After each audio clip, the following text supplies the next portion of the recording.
Most people stop at roadside motels without expecting anything unusual. A cheap room, a shower, maybe a bad night's sleep. That's it. But what happened to a man named Trevor Collins during a late-night drive through Arizona is something he never told the police in full detail. Trevor had been on the road for 8 hours straight. Exhausted, stiff, and barely able to keep his eyes open, he pulled into a run-down motel off an empty stretch of highway. The clerk gave him room 12 halfway down a long, dim hallway that somehow felt colder than the night air outside. He dropped his bag, kicked off his shoes, and lay on the bed fully dressed. The mattress was lumpy, but fatigue went out quickly. Not even an hour later, he woke up, suddenly, sharply, to a sound he couldn't at first place. A knock. Soft, slow, deliberate. Coming from the room directly across the hall. Trevor sat up, heart thudding. He listened. Another knock. Then a voice, low, shaky, barely audible through the thin walls. "Please, let me in!" Trevor froze. The voice didn't sound like someone talking to him. It sounded like someone pleading at another door. He crossed to his peephole and looked through. What he saw made his stomach drop. Across the hall in front of room 13, a man stood facing the door. Mid-40s, disheveled hair, clothes dirty, dusty, torn at the sleeve. He looked like he had walked through hell. But what struck Trevor wasn't the man himself. It was how he stood, completely still, shoulders slumped, forehead resting against the door. He knocked again, the same soft, rhythmic pattern.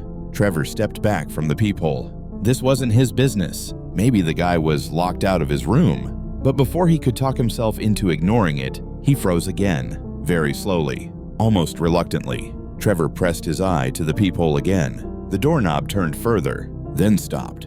Whoever was inside was hesitating. The man outside whispered something Trevor barely caught.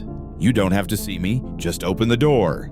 The voice, that tone, sent a chill straight through him. After 10 seconds of tense silence, the doorknob turned back, firmly. The man lowered his hand, not in disappointment, but in understanding. Then he did something that made Trevor's whole body seize with dread. He pivoted, slowly, until he was facing Trevor's door instead. Trevor stumbled back. He hadn't made a sound. He hadn't moved. There was no way the man should have known he was watching. But somehow, he did. The man took a single step toward room 12, then another. Trevor grabbed the chain lock, making sure it was secured. He held his breath. Through the peephole, Trevor saw only one thing, an eye. The man leaned forward until his pupil filled the entire lens. Trevor staggered back, heart racing out of control. Then the knocking began. Not soft this time. Not begging now. Not pleading. Commanding. Trevor's voice cracked. "Go away, I'm calling the front desk." Then it stopped.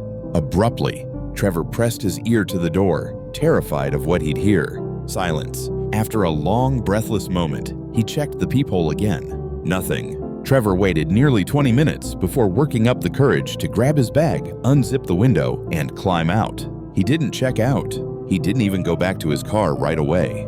He walked the highway shoulder until a passing truck picked him up.